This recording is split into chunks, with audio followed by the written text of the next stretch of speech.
What's up, Crypto Gang? Welcome back to another episode of Hack Crypto, where we hack our cryptocurrency education. And if you guys are brand new here, we do a giveaway at the beginning of every single episode. Today's winner is Christopher Welzian. Thanks so much for commenting on the previous video, Christopher. I just sent you some crypto. On this episode, I sit down with my good friend Haider. He is now the CMO at Okcoin. I actually became friends with him when he was the head of growth at Blockchain Wallet, which has over like 40 million users. So he knows a thing or two about marketing in the cryptocurrency space. And we sat down, we talked about on-ramps, we talked about off-ramps, we talked about cryptocurrency as a whole, and in terms of what Okcoin is doing around messaging. And he gives a really great story actually about Merrill Lynch back in the 80s. It's a big gem. Definitely stick around to the end of the interview for a quick little bonus giveaway that we're doing.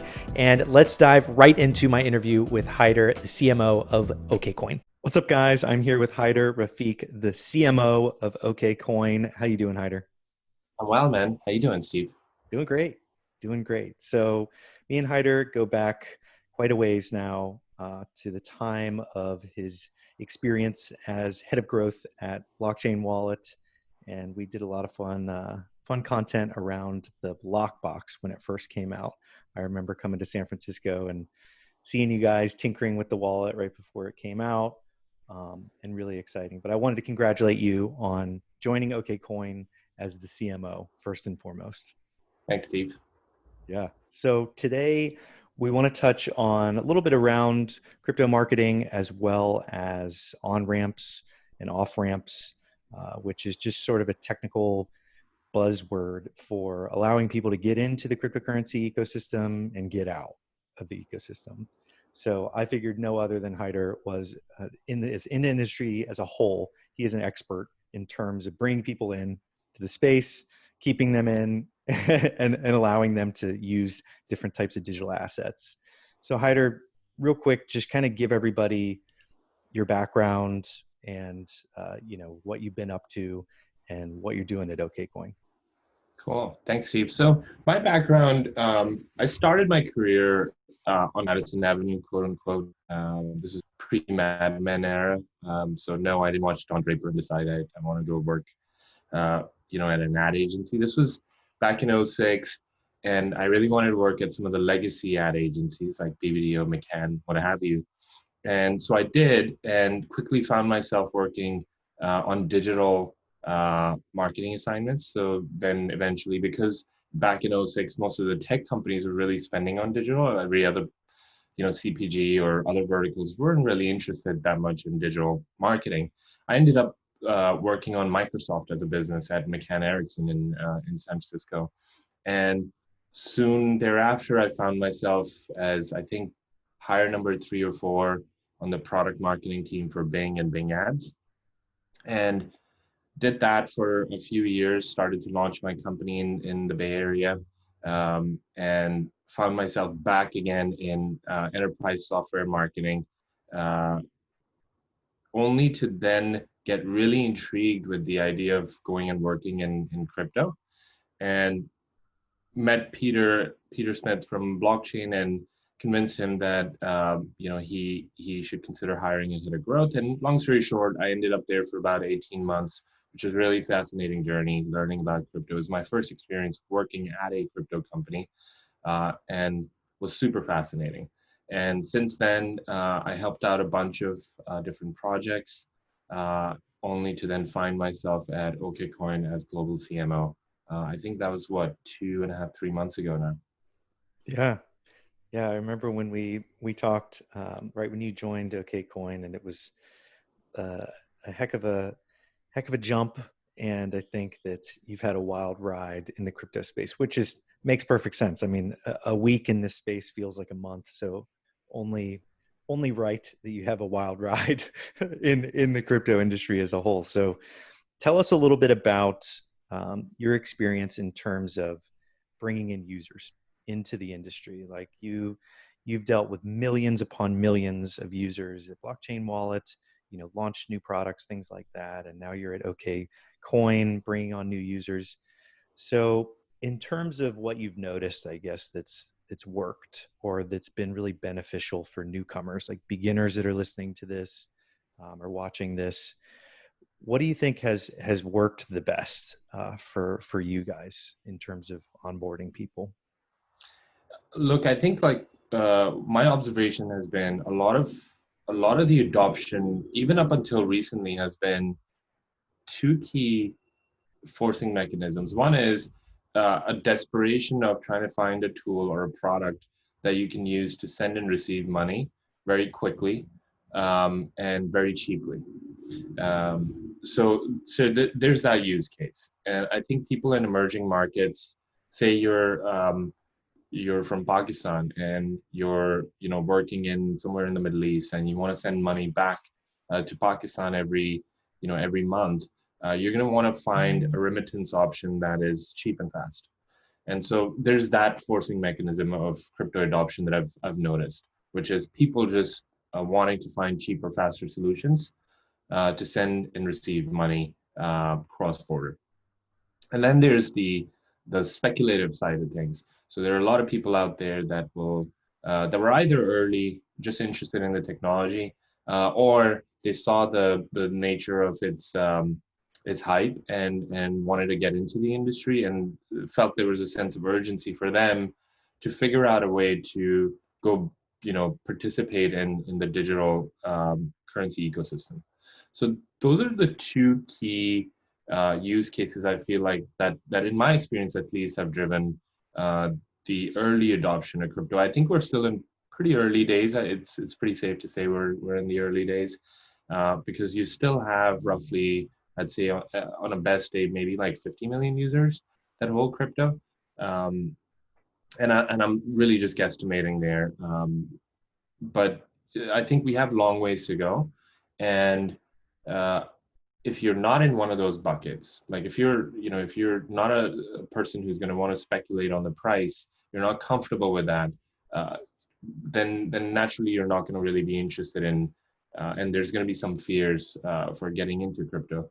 Whereas on the other side, like if you don't really have, or if you do have a need for peer to peer or sending and receiving, then that sort of pushes you into going and figuring out how to do it. So I think like there's a lot of work to be done. If you look at Okcoin or if you look at blockchain, there are more and more utilities both companies are going to come out with that develop more use cases, real life use cases. You can see the entire industry is now moving towards the lending side of things, or borrowing, or other use cases that can come out of just holding crypto assets. So to summarize it, I think it's still very early days. A lot of it is based on need or desire. I don't think the folks that are investors are fully convinced yet.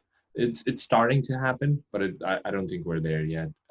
So yeah, that's I think what's driving, or at least in my experience, has driven crypto adoption, at least in the last 3-4 years. Yeah, yeah, definitely. And the idea that, you're kind of the brain behind messaging a lot of what people are buying into, essentially. Like when they're thinking about a service to sign up, they've maybe heard Bitcoin on MSNBC or something like that, and they research it, and the message that the majority of these people are seeing are things that you have come up with. So it's really interesting that send and receive is like one of the core fundamentals of like what people are kind of resonating with and signing up for. And one of the cool things that I saw on Okcoin, because I've been a user of Okcoin for quite some time, and I think that with the idea of a savings account, I think that messaging really resonated with me. And I haven't seen that used very much in the space, when in reality, it's kind of what many of these investments are. They're long-term investments. Like a Bitcoin investment would be seen as like a long-term hold. And just, I remember seeing that you guys had started using that language, like just a savings account as an option. I think that was like a really cool way of looking at it, a cool way of messaging, like, all right, I can actually move some money into here and hold it for a while. And what would you consider as like something that's constricting or restricting users from getting into the space in mass, like something that's holding people back from coming in and signing up for all these different services that exist? Look, I'm not satisfied with the messaging at all. Not ever at blockchain, not with the wider industry. I don't think I was able to do the work, you know, the way it should have been done. And there are a couple of symptoms in the industry that drive messaging decisions even today. And I think that there's a huge opportunity for the entire industry to shift from that thinking. So we went through the 2017 run up, or even pre 2017, the run ups we had, and products broke, exchanges got hacked, just a bunch of bad stuff happened.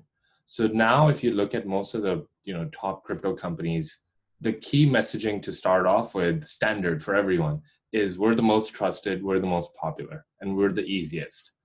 And if you have, I've worked in enterprise software and other software products, you can't make such claims unless you have like a third party to back it up. We're a new industry, so sure, there's a little more forgiveness on our side. But I started to ask myself while I was at blockchain, why is it that we're all gravitating towards this messaging? And I think the only thing I came up with was perhaps it is that the problems we were trying to solve after 2017 were one of building trust among people and making sure that they're able to see that the platform is the most popular, easy to use, and that sort of breaks down that barrier of distrust or fear and gets them onboarded really easily. I think, without offending anyone, engineers shouldn't be writing messaging, right? It's like me writing code. I'm not going to write good code, and engineers mostly are not going to be able to write messaging that's gonna shift things, very dramatically in the industry. So that messaging, the most trusted, most popular, easiest to use, I think is just outdated. Coinbase uses it. I mean, you can look at 3 or 5 top companies and you'll see that it's in the fabric of their messaging, even if they're not leading with it. So we're past 2017. Things look different. Well, I say that Coinbase did have a downtime last week or this week, I think, again. So things aren't changing much at Coinbase. But a lot of the experiences have improved dramatically, and consumers have more choice. So I don't know if as an industry, we have the same pressure as we did post 2017 to force ourselves into this area of saying we're the most trusted, popular, and easiest, because there's a bigger story to be told, even on our homepage or any of our properties which are essentially the first exposure points for any of our newcomers. I think we have an opportunity to tell a story that's more inspirational, that convinces people of why this is the ultimate utility, why this is the money, official sort of currency for the internet. And I don't think we're doing a great job of that today. Okcoin is not doing a great job, and I'm tasked right now to refresh our messaging. And I got to tell you, I'm taking my time. I don't want to rush into it, because the rush job is going to take us back to that same place, which is the most trusted, global, yada yada yada. So I've previously looked at companies like Merrill Lynch, for example. I think Merrill Lynch is 100 years old, 100 plus years old. And they've gone through this amazing journey through downtimes economic downturns, and redefined themselves over and over again. One of the most compelling campaigns that came out of Merrill Lynch was, I think, somewhere in the 70s or 80s. And it was written by somebody in their mailroom. And it was during a time in America, from what I read and understood, is that a lot of the people in America didn't have the trust with buying stocks in the American Stock Exchange. The buying behavior, the investor behavior wasn't there. So some individual in Merrill Lynch's mailroom saw the struggle that the marketing team was going through, research after research. And this is another fascinating thing, by the way. We're so data obsessed. It's good. We should look at data. But oftentimes the most inspirational stories don't come out of data. They come out of emotional thinking. So if you look at Merrill Lynch, the line that this guy wrote was we are bullish on America. It had nothing to do with stocks, stock exchange, investment, so on and so forth. It was an emotional message. And that became their flagship campaign for decades. I think they might still be running that campaign. And I think that flavor, that character, that storytelling exercise is universally missing from crypto today. I can't point to one company, one project that is doing a good job of doing that. And I've consulted with a few companies. I've worked, now at been at two companies, crypto companies, and the default continues to go back when you're building consensus and you have multiple stakeholders and everyone's providing their input. It's fascinating. Everyone in the room defaults to the easiest, most trusted, most popular, global, yada yada yada, because it's a safe place for everyone. I feel like we're in this industry so audacious with everything that we're doing, our mission, so on and so forth, disrupting the traditional finance. But we're not doing that. We're doing ourselves a disservice when it comes to marketing, because we're defaulting to this like sort of baseline messaging that doesn't change hearts and minds. People get behind a big cause when there's an emotional trigger. And I feel like, at least in the US, when we do that storytelling, or even in Western markets, that emotional trigger is missing. Mm-hmm. Yeah, well said. That's an awesome story. Of the mailroom person changing the game. There's an article in, I believe, New York Times. I stumbled upon this when I started at blockchain because I was doing their messaging and I started thinking about areas where I could draw some inspiration. And I discovered it there. I think it's a New York Times article. It's archived. It was published in 1980s somewhere. So it's a pretty cool story. In fact, I feel like I should print it out and put it in my office. Yeah. So I guess the final kind of wrap up here is that I'm really interested in the messaging that you're going to release on OKCoin. But for beginners out there that are listening, they're thinking about getting into this space, things like that, where would you recommend, other than YouTube and podcasts and things like that, where would you recommend people go to not only, see this type of messaging, but where would you want people to learn? Where would you recommend, like my mom, to go and research to learn a way that makes them comfortable with signing up for even services? Because I know exactly what you're talking about with the just hyper complex projects that can't get their messaging out there. I've worked with a lot of them in the past, just on the channel, where it's like, it's frustrating just not even being able to boil a message down. So where would you recommend beginners start if they're brand new to the space? Yeah, and before I answer that question, I do think like there's one company that uh, has started to do a good job. Now, I won't say they've done phenomenal storytelling, but there are things that they're doing that are fundamentally different and better. And that company is Dharma.io. I've been really impressed by them because their design is just phenomenal. But B, when you look at their messaging, you'll notice, and they change their homepage quite frequently. So please don't quote me on this, but up until recently, they did not use crypto or digital assets or blockchain or any of those intimidating terms that might stop a regular consumer from entering. They don't use any of that language. It was more about like join Dharma and you can earn interest up to X. So they were traditional finance terms, not crypto terms, and I thought that was a really smart thing to do, to open up the platform for new explorers. Anyway, back to your question. Where does somebody at zero start? I think the way I want to answer that question is you probably want to figure out how savvy you are first with web and technical stuff, because if you're a tad bit savvy, you've just recently graduated college, I think you can go directly to crypto platforms like blockchain, Coinbase, Okcoin, Gemini. a lot of these companies have their own academy, if you will, or a blog section, or you know, just like educational content that can help you sort of quickly ramp up.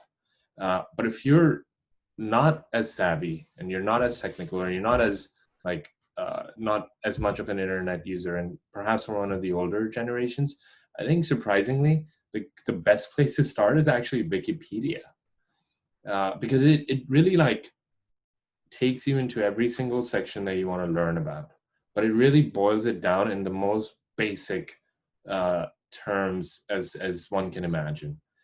So I think, and the reason why I recommend Wikipedia is like you're online, you know, you can, most of the terms are hyperlinked, so you can go deeper into the rabbit hole and discover each terms and what they mean and what have you. But the way they write it and author it is really designed for new entrants.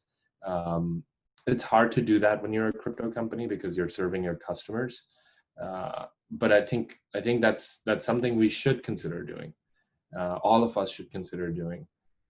But yeah, hopefully that, or just go buy like a basic crypto or blockchain book from Amazon.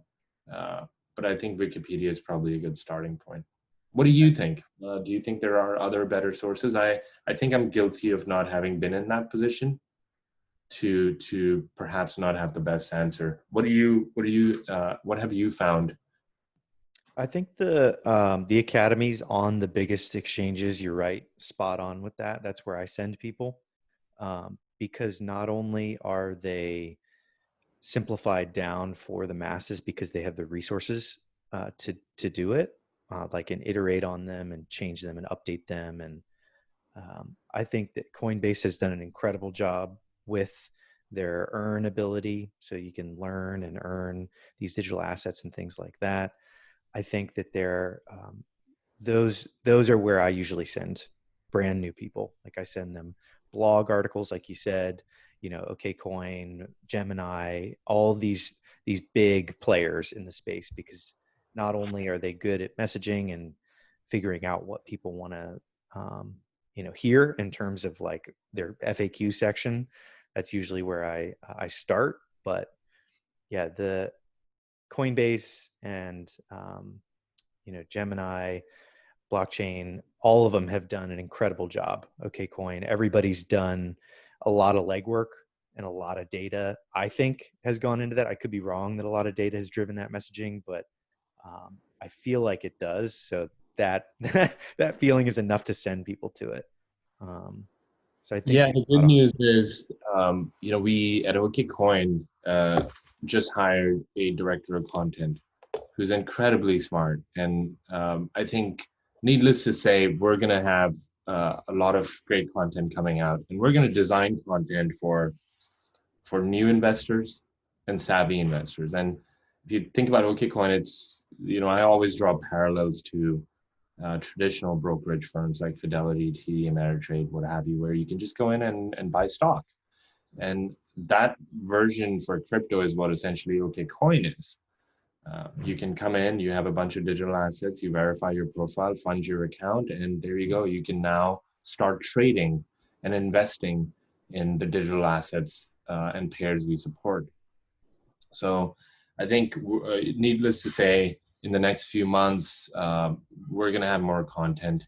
It's going to be for sophisticated investors and also some beginners who are coming in, and we want them to get comfortable and also trade responsibly and not put themselves in a financially risky situation. More to come on this. Hope you keep your eyes on it. Definitely. Well, I know you're a busy man, and thanks so much for coming on the show, Haider. Of course. Thanks, Steve. Thanks for having me. That is it for my interview with Haider. He's a fantastic guy. The link to his Twitter, as well as Okcoin and some of the academies that we talk about, will be in the links in the description below. So definitely go check that out. And the bonus here is we're going to be doing a $25 Bitcoin giveaway. All you have to do is enter with the instructions in the description below and follow the Twitter accounts that we are mentioning in the giveaway on Twitter. So definitely check out the links in the description below to enter that $25 $25 giveaway. Like this video, be subscribed for a chance to win on the regular giveaways on this channel, and I will be announcing that winner on the next episode. That is it for this episode. Definitely slap a like, and I will see you guys on the next episode of Hack Crypto.